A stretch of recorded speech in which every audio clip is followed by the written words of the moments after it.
Bonjour et bienvenue dans cette nouvelle vidéo. Aujourd'hui, je suis en compagnie de Vincent qui va nous raconter son parcours immobilier. À toi Vincent, présente-toi. Donc, moi je m'appelle Vincent Touan, j'ai 27 ans, bientôt 28. Et là, en ce moment, je suis salarié dans une grande entreprise dans la région parisienne. Mais là, en fait, on se situe à Lille, on se situe chez moi. Enfin, dans mon premier investissement immobilier. Et du coup, qu'est-ce que tu veux savoir? Du coup, raconte-nous un peu pourquoi tu as choisi d'investir dans l'immobilier tout d'abord. Ok.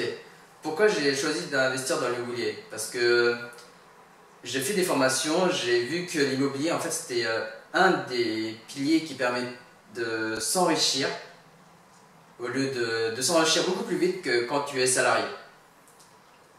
Et pourquoi j'ai choisi l'immobilier? Parce que je me dis que, enfin, c'est vraiment parce que j'avais envie à ce moment-là que j'ai choisi l'immobilier.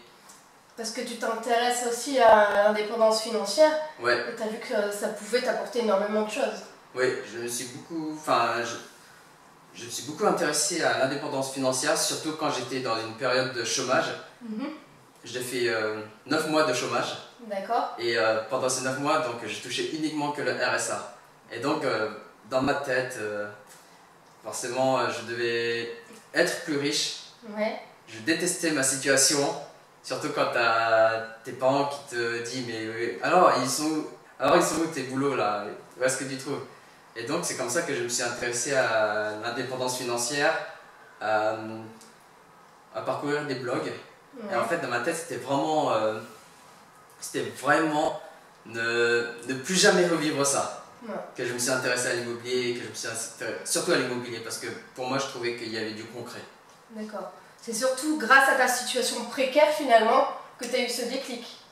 Ouais, j'ai eu ce déclic. En fait, avant que j'ai trouvé mon premier emploi, ouais, je savais direct que j'allais investir dans l'immobilier. Ouais. Après, je ne savais pas quelle ville, mais je savais direct qu'il fallait que j'investissais. D'accord, donc pendant cette période, tu as commencé à te former, à acheter quelques formations ou pas du tout? C'est juste après quand tu as eu ton emploi? En fait, j'ai commencé à acheter la formation de Michael Ferrari qui coûtait 400 et quelques euros avec mon RSI. Donc voilà, donc je me suis formé à l'immobilier. Ok, d'accord. Et donc tu as choisi d'investir ici à Lille. Pourquoi tu as choisi d'investir à Lille? Donc pourquoi j'ai choisi d'investir à Lille? Parce que déjà, Lille c'est une ville étudiante, donc pour moi je pense qu'il n'y a pas de risque de ne pas trouver de locataire. J'ai choisi Lille parce que le prix au mètre carré par rapport à Paris c'était beaucoup plus faible. Et aussi parce que j'habite à Paris. J'habite à Paris et on fait Paris-Lille en train en moins de 1 heure. 1 heure, c'est ça. Sinon on peut même prendre un covoiturage et on le fait en 2 heures et c'est très rapide.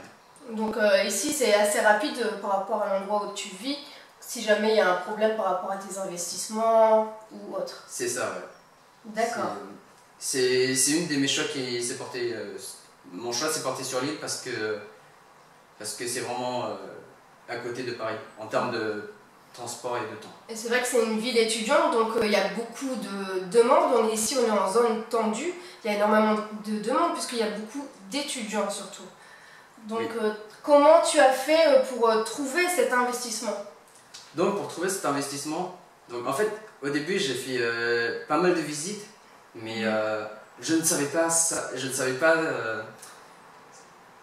pas si tel appart était bien ou non. Moi je recherchais des apparts qui étaient pourris, mais après voilà, souvent je trouvais dans les zones hyper risquées, et d'ailleurs je remercie Angélique Capron pour m'avoir conseillé de ne pas avoir investi sur une sorte de cave, un bien qui se situe dans une rue qui craint. Ouais, en fait Vincent était très intéressé par un bien. Et moi je lui ai dit de surtout ne pas investir là-bas parce que c'était une rue qui était vraiment très mal fréquentée. En plus, c'est vrai que c'était un rez-de-chaussée, donc c'est un peu compliqué pour le louer. Il y a beaucoup trop de population dans cette rue, donc c'était pas du tout un bon investissement. Ouais. Donc tu as continué quand même tes visites? J'ai continué quand même mes visites, mais après, au bout d'un moment, j'ai dit, bon, on va quand même faire appel à un chasseur immobilier pour voir comment ça se passe avec un chasseur immobilier, pour voir comment il sélectionne les appartements. Ouais.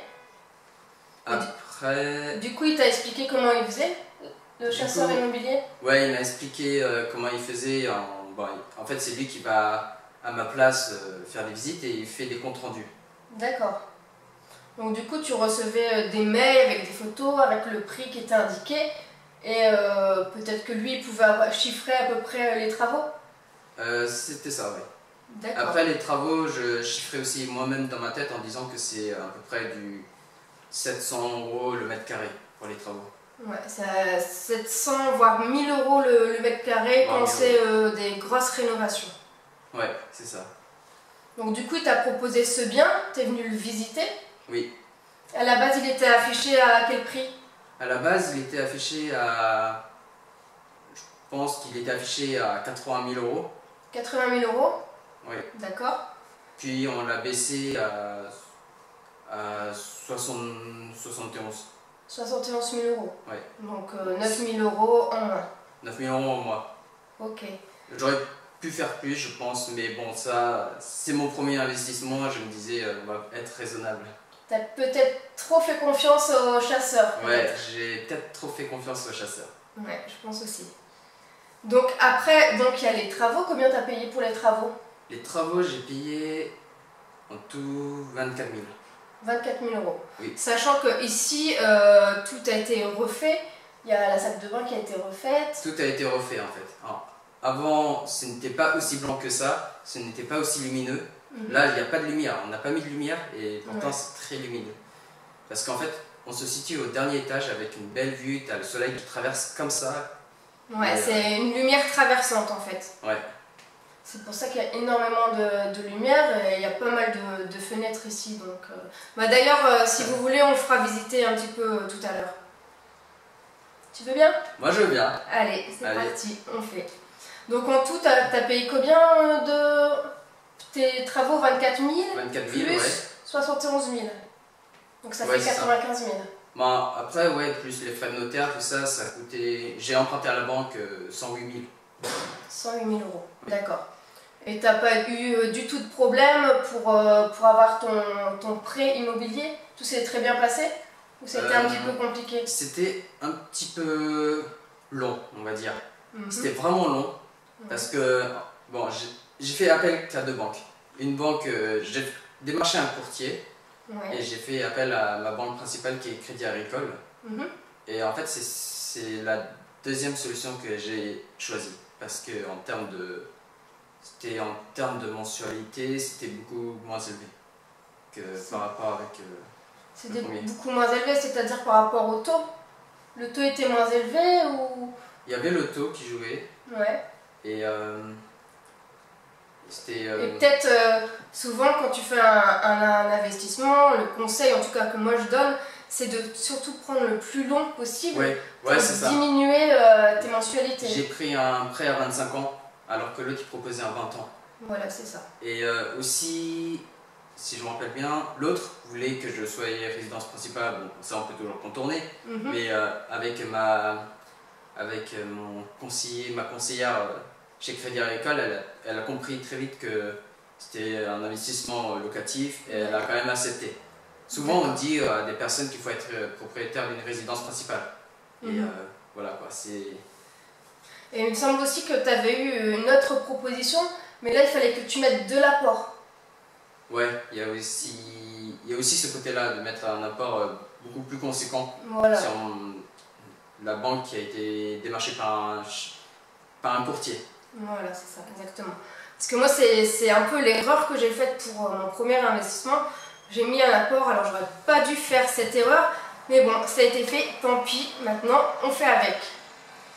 Donc là, maintenant tu vas le louer. Là, en ce moment, on est au mois de septembre, donc c'est vraiment la très bonne période pour faire de la location. Et donc tu vas le louer combien? Je vais le louer 600 euros. 600 euros. 600 euros. Avec 600 euros, ça comprend les charges, ça comprend Ça quoi comprend exactement? les charges et bon, le loyer et les charges en fait. D'accord. Charges particulièrement charges d'eau. Il n'y a pas de chauffage collectif. Ok. Et donc hors charge, ça fait combien? Hors charge, ça fait 580. 580 et du coup 20 euros Ouais. pour les charges. Bon, en même temps, ici, c'est vrai que c'est une petite copropriété. Donc je pense qu'au niveau de l'électricité et d'eau, c'est le locataire qui l'aura directement Au niveau à de sa charge. l'électricité, c'est le locataire qui payera sa charge. Voilà, il y a des compteurs individuels en tout cas dans l'immeuble. Oui. Ok, et l'eau c'est pareil. Et l'eau, c'est pareil. Mais l'eau, je l'ai mis à la charge en fait. D'accord, donc l'eau ça sera toi qui paieras ou c'est compris en tout cas dans les charges du syndic? C'est compris dans les charges du syndic. D'accord, donc faudra que par la suite tu fasses une régularisation de charges. C'est ça. Donc faudra surtout bien relever les compteurs, ça c'est hyper important. Ok. Voilà, donc du coup, donc là 600 euros, moins tes mensualités qui sont de Les mensualités qui sont de 420 euros. 420 euros. 420 euros avec charge. Enfin, 420 euros pour la mensualité. Il y a aussi la taxe foncière qui est à peu près 450 euros par an. Donc on va dire aux alentours de 30-35 euros. D'accord. Et des charges de copropriété qui est... Bon là on a eu un problème, c'est... donc là je dois payer trimestriellement environ presque 300 euros, 290 ou 260 euros. D'accord. Et du coup ça me tue un petit peu et pourquoi tu dois payer 300 et quelques euros? Là on a fait un changement de syndic et en fait l'ancien syndic était assez abusif au niveau du prix. D'accord. Ouais. Mais là 300 euros par trimestre, ça correspond aux frais de syndic ou il y a autre chose, il y a quoi exactement dans ces frais? Oui, ça correspond aux frais. Il y avait aussi l'assurance, je pense.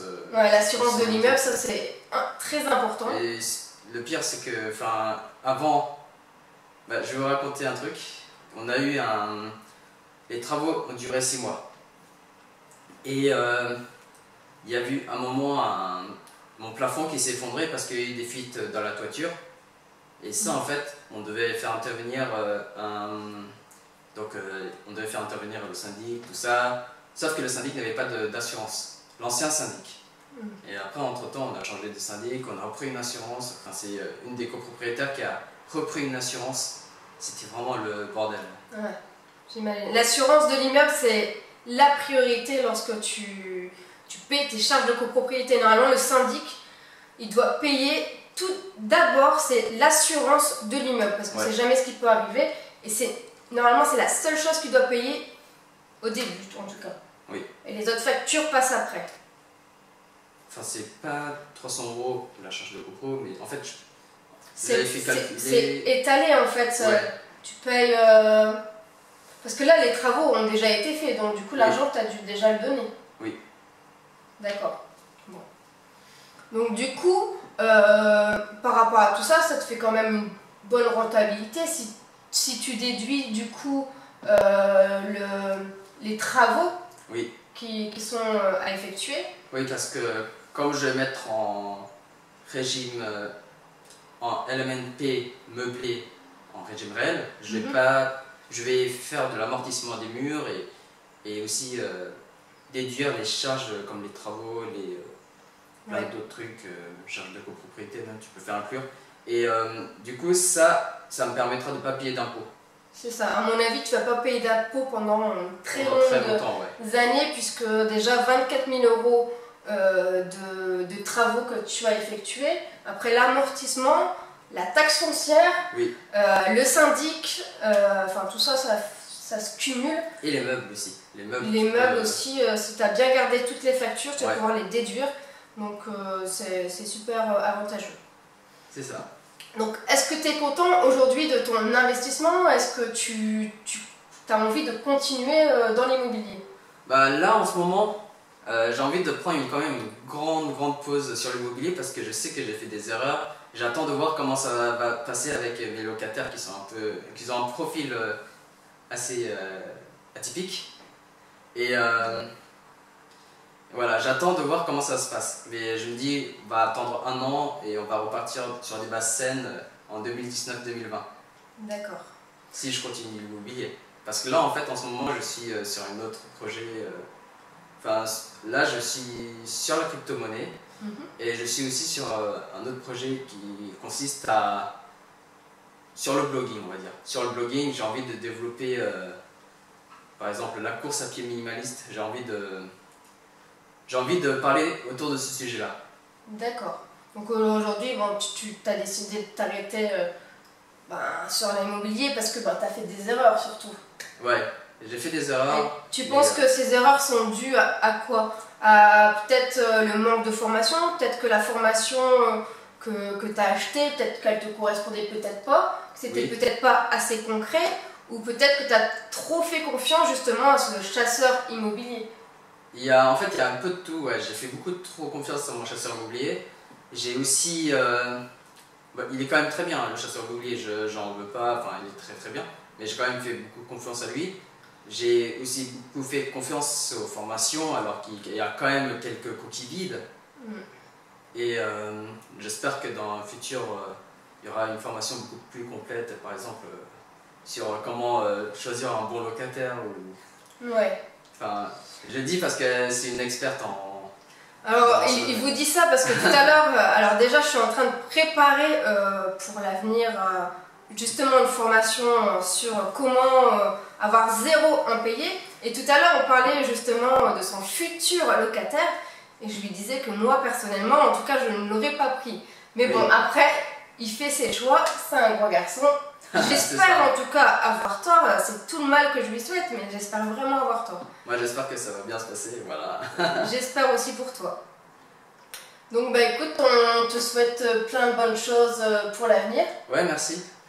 Toi aussi. Et puis n'hésite pas du coup à m'inviter quand tu feras un prochain achat immobilier. Et si bien sûr tu as des conseils, tu peux toujours venir me voir. Ça marche. Voilà. D'ailleurs, si vous voulez visiter mon appart, on peut le faire maintenant. Allez, c'est parti, on va le faire tout de suite. Allez, vas-y, Vincent, fais-nous visiter.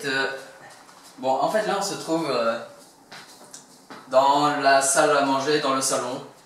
D'accord. Tous les meubles sont achetés chez Ikea à un prix à un prix promotionnel, donc j'ai pas eu trop cher pour, par exemple, ce canapé convertible lit. D'accord. On a repeint les murs en blanc. Ouais, donc là on voit que c'est assez lumineux. Donc là vous pouvez voir aussi qu'il y a 2 fenêtres. Il y a une fenêtre, on voit en fait, il n'y a pas de, comment on appelle ça, de vis-à-vis. Vis-à-vis, et ça c'est génial. Ouais, c'est vrai que c'est super important, c'est pour ça que les appartements qui sont aux étages sont vendus beaucoup plus cher aussi. Ouais, donc là on se situe au coin cuisine. Ouais, donc attends, je vais faire demi-tour. Hop. On se situe à la coin cuisine.